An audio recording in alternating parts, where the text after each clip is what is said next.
here by the Palace Casino area, Ocean Springs Bridge. There's a little rock jetty out there. On occasion, I like to go fish it. You catch it on the right tide, you can do a little something there. And I've had success the last couple weeks there. If you're looking to fish, kind of come fish this area, this is not no secret spot. This ain't nothing like that. I mean, everybody under the sun knows about the Palace Casino rock jetty. I mean, shoot, you got the drive on bridge right here as well. So I gotta tell you what, if you want to come over here and catch some fish, a couple keys that I would look at before you come is, like, you know, you hear me preach tide all the time. What's the tide doing? This spot specifically, I like to fish on a falling tide. You catch that water coming out of the bay, pushing around that rock jetty, pushing that bait, pushing that mullet, whatever it is. You catch it pushing around the rock jetty here, and you get out there on that kind of off the point of that rock jetty, or wrapped around on the inside of that rock jetty, and you can have some success like that. And I've had it just recently in the last couple weeks. By myself and my nephew came over here, and we caught a few trout. I guess about 3 weeks ago, we came over here and caught a couple trout and a real nice flounder. So I'm not saying you're gonna come here and fill up an ice chest full of fish, but you can come here and you fish it on the right conditions in the right situation. You can have some fun, and it's an easy spot if you want to bring the kids. You know, you don't have to. I wade out here. There's an area to walk out.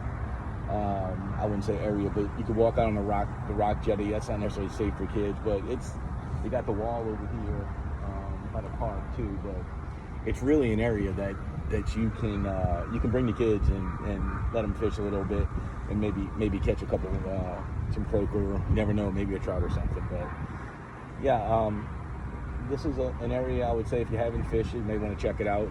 You do have the drive-on bridge right here, that's right next to it. So I think a lot of people go out there and enjoy that.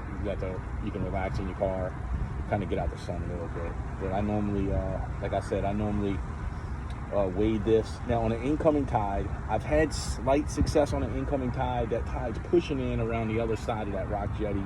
I'm not saying you can't have success like that. I just haven't had as much success as I have on a falling tide. So good falling tide, that's when the Palace Casino area, it triggers in my head to say, hey, let's see what the winds are doing. If it's calm enough, maybe I can get out there and do a little wading. All right, guys, overall, it was a good wade trip this morning. Probably fished for a total of maybe 3.5 hours. Probably, let's see, I caught maybe 7 or 8 fish. Got a few keepers in the ice chest, so it's perfect. That's exactly what I'm doing. That's exactly what I'm talking about in Mississippi, that you can do if you pay attention to the conditions, the winds, what the tides are doing. You know, I have to use a boat today, and I put some fish in the ice chest. We got dinner tonight and for a couple nights if we want it. So you know, we'll get further into it in more details how I do this. But until next time, you guys take it easy. Right. Hooked up. Best sounding fishing, folks, is that drag ripping off. Yes, sir. Best sounding fishing.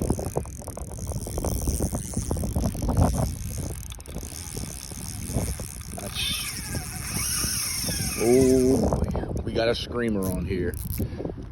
Let's take this drag down.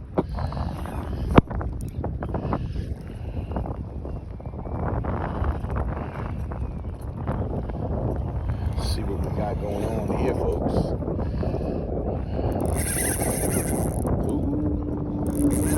Ooh.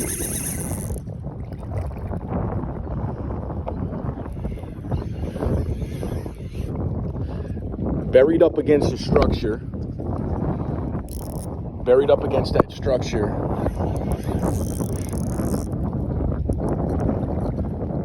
Yes, sirree.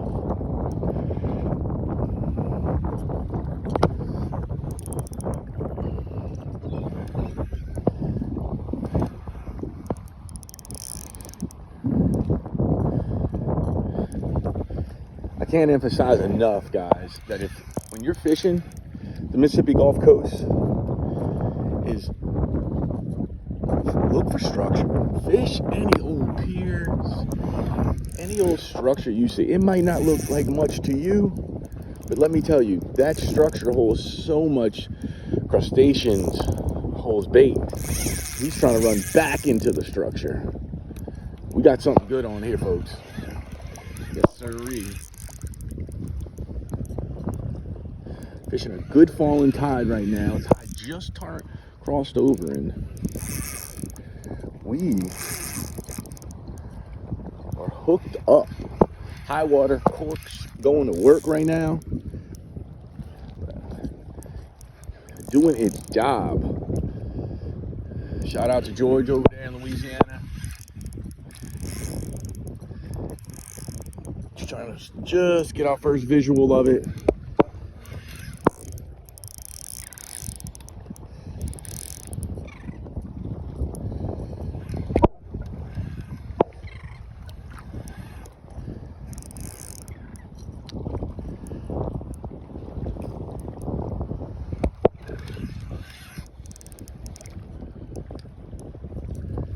Looks like we got a beautiful redfish on. So right along that structure, falling tide. Yes, sir. Yes, sir.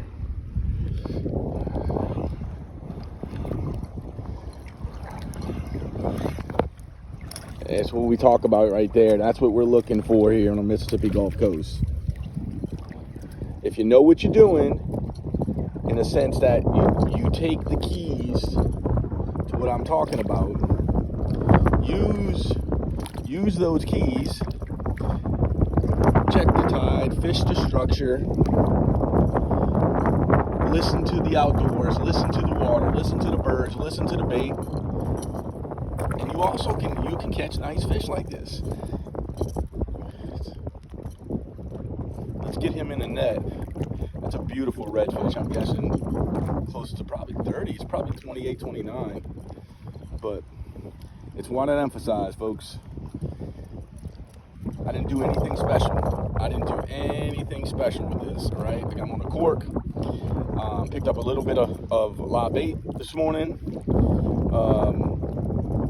Got numerous lures with me. Started off with some live bait. Second cast in. I caught a nice sheephead. I'm about 20 minutes into my wade fishing trip, and I landed this beautiful redfish. So, like I said, we'll teach more and more of the keys as we go along. But you also can catch beautiful fish like this on the Mississippi Gulf Coast. All right, guys, more to come. All right, let's talk about the pilings and how that affects the fish.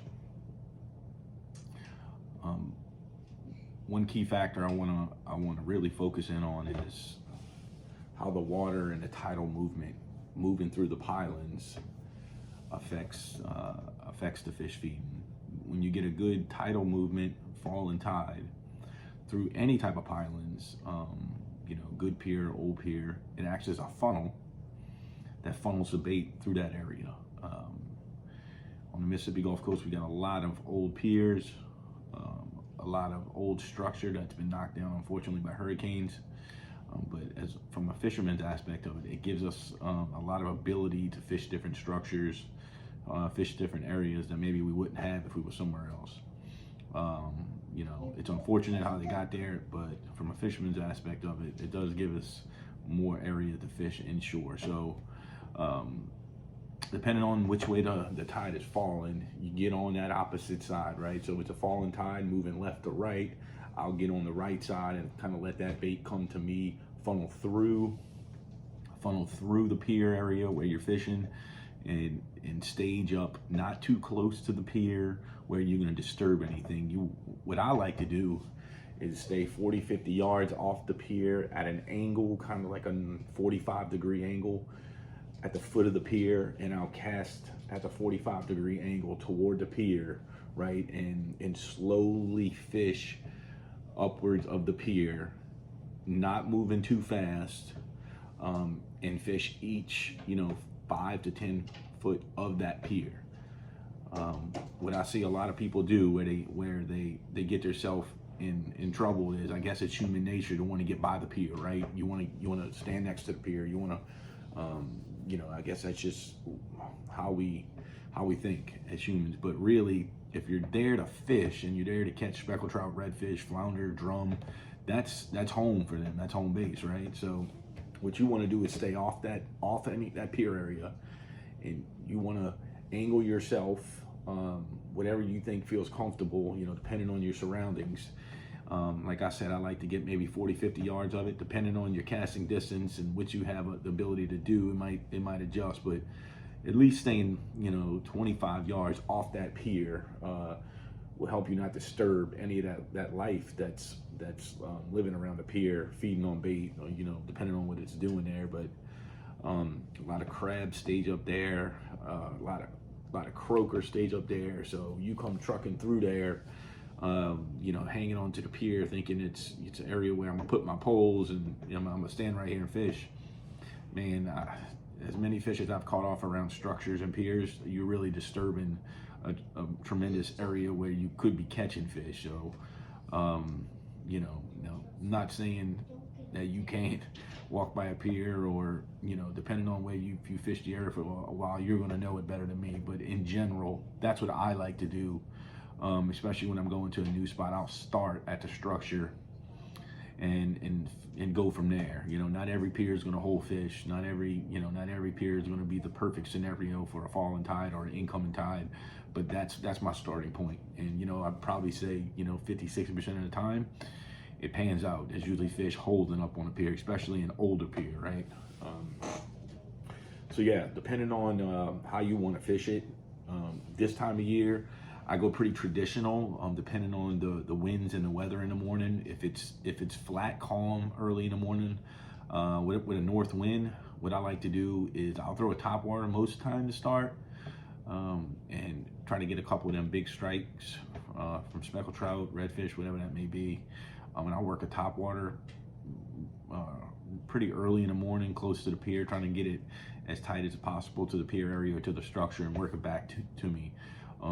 Once I've done that, if I'm doing okay, if I'm getting strikes, I'll continue to fish it.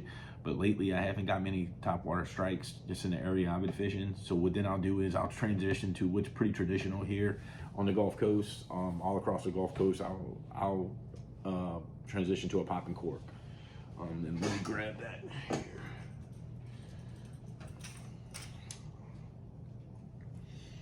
Let's show you here what we got. All right, so I'll transition to some sort of popping cork.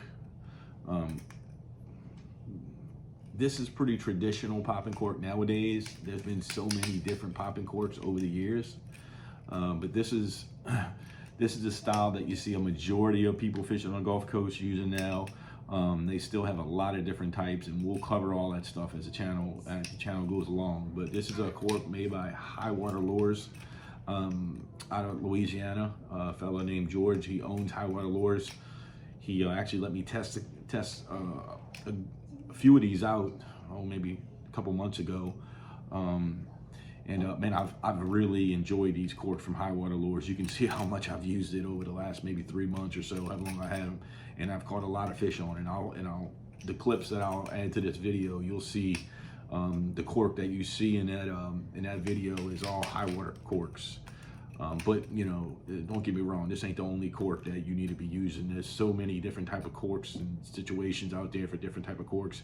And what I'll do is I'm going to do a video it's just strictly talking about popping corks, because down here on the Gulf Coast in Louisiana, Alabama area, the popping cork is used so often and so many different types. I think sometimes people can say confused, but don't quite understand the differences between some of them, and some of them have more flexibility than like per se this type.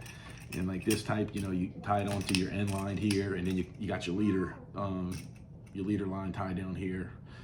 So you're pretty stuck when you're set here unless you're trimming off your leader on this end. So it's vital on that pregame, like I was talking about, to really set up your really set up your leader where you think those fish are going to be in that water column. But yeah, so the other morning, traditional kind of popping cork we use around here. Oh, I was at about, let's see here, 24, 18 to 24 inches. I like to traditionally go with a leader. I like fluorocarbon. This time of year, I usually go with 20 pound. I usually go with 20 pound fluoro this time of year, just because there's a lot of bait robbers. There's a lot of toothy critters in the water right now. Once a lot of those toothy critters move along, move out of here, I'll go back to 15 pound fluoro, which traditionally works from that October to March time frame is when I go back to that. And you know, you can have your opinion about fluoro or whatever, but I go with fluoro. You know, it doesn't show in the water as much as monofilament or tying your braid directly on, right? So that's what I do. So 18, 24 inches where I like to start, depending on that situation when you're prepping the night before. Number two, I usually traditionally go with somewhere like a number 2 circle hook, number 2 kale hook if you're fishing with live bait. Mainly, you know, live shrimp. Traditionally, I'll grab a few dozen of live shrimp to use with a circle hook, kale hook. You know, depending on what you're fishing and size of fish, you may want to adjust into more of a number 3 or number 4. Just you can kind of flex that out and change depending on what type of fish you're catching for the day. But yeah, that's a setup that I came out the gate the other morning wade fishing, and that's what worked for me. It didn't take long.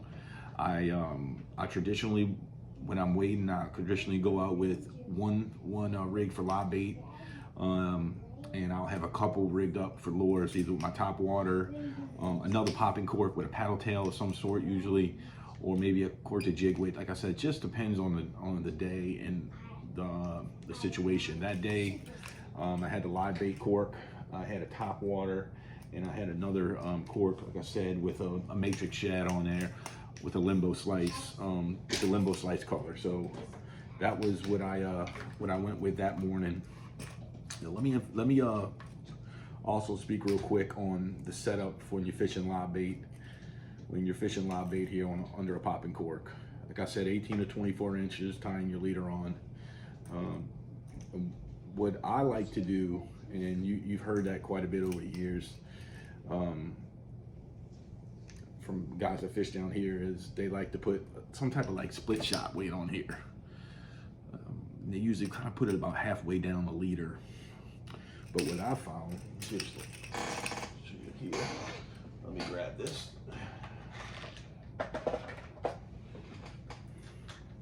Okay. What I found works better for me, and this is something kind of recently I've went to when I'm fishing live bait, I go to more of like looks more like let's see if I can get that in the camera, more like a triangle. And I'll try to maybe put a picture in the thing. Let's see if I can get that in the camera for y'all. I'm sorry. It's more of like a triangle looking weight. That's a split shot. It's really small. That's why it's hard for me to show you in the camera. But it's a small triangle looking pinch weight. It's called. So I've had better luck with using this. The clip on the line, it seems to stay on stronger, doesn't slide up and down. The circle pinch hooks is kind of what everybody's been using for years. It's kind of what everybody's been using for years, but it's not always the best as far as staying on your line. It slips and moves a lot. So I was looking for something, maybe that would be better than a split shot, and I've come up with this triangle pinch weight. Also, when you're casting, it's not so bulky, flying through the air. It's not that big of a deal, but I've known it's helped me. Less tangles on the cork with that bigger, bulkier weight wrapping around the cork. So that's just a little tidbit there that I wanted to toss out. You attach that about halfway down your leader. like this. Halfway down your leader. Pinch that on, and there you go. And now you got your set up. You tie your hook onto this end, right? And we'll get into more videos on how to tie hooks, and more actual setups and different specifics about different setups and corks and hooks and weights and lures and all that. That's be the fun part of this channel growing. I enjoy talking about all of that. I enjoy doing all that. So yeah, this was my main go-to the other morning, with also using a popping cork, like I said, with a matrix shad and a limbo slice. If you don't know what a matrix shad is, it's a paddle tail. And let me grab that real quick. And they're extremely popular in Louisiana, and they're all popular here. Actually, one second here. I thought it was tied on, but it is not tied on. So let me pull that out. There we go. All right. So let me pull this out for you. I'll show you what I was using. I'll show you what I was using the other day. There's my lure, and this is matrix shad limbo slice out of Louisiana. Extremely popular lure out of Louisiana. I mean, it's got to be the #1 lure used, especially Lake Pontchartrain. But these lures come from a great group. The individuals that put them out, they got their own YouTube channel, and I mean, they've grown quite a bit. But Matrix Shad, check them out. Some great lures. I don't use them as much as I used to. I'm kind of one of them guys. I like to flex and use different things, kind of the new stuff, even go back to some of the old stuff. But I'll tell you what, if you're looking for something that's dependable, that's going to get hits, that's going to get strikes, if you're kind of new to the game and you're looking to start, I would tell you, take a look at Matrix Shad. It's got a lot of variety of colors. It's got some different options as far as paddle tails and different lures and swim baits, top waters, and all that. So if you're new and you're looking to the local area and you're looking to kind of get into the game of what should I be using for artificials, check out Matrix Shad. And their prices are pretty comparable to everybody else. You can find them at Academy here in D'Iberville, Mississippi, but they got websites. It's all, I'm not sponsored by Matrix by any means, but I just, if it's a really good lure if you're just getting kicked off with this. If you're a military member moving in from up north and you never saltwater fished, I've got that question, man, just walking in Academy, I probably got that question 30-40 times over the years that, hey, I'm in the military, or I moved down here for work, I'm working at Ingle Shipyard now, and I want to get into some saltwater fishing. I came from Ohio, I came from Iowa, what should I use? And a lot of times I direct them for artificials, guys that want to fish artificials. I direct them to Matrix. It's simple, it's easy, and it's going to get bites. So just keep that in mind. And I did get some strikes on some Matrix the other morning. Caught a couple specks on the Matrix, and I actually caught more specks on the limbo slice than I did on any live bait. And I actually don't think I caught any speckled trout on live bait. I caught some nice reds on live shrimp. I did catch a couple nice sheephead off on live shrimp, but all the speckled trout were caught on limbo slice. My Matrix Shad. Hooked up on something here. It's kind of feeling like a little redfish. I got the rainbow, taking pictures of the rainbow and a quick video of the rainbow, and bam, my cork goes under. So this all kind of happened pretty quick, but got a nice fish on right here. Only the second cast of the morning. Trying to keep it. Oh, okay, this might be what I thought. Yep, nice sheephead this morning, nice sheephead. Okay. And I kind of thought that might be the thing this morning. The salinity's been down. So I even said if there was going to be something that I may want to key on this morning, drum and some sheephead. That's a real nice sheephead right there. Real nice sheephead.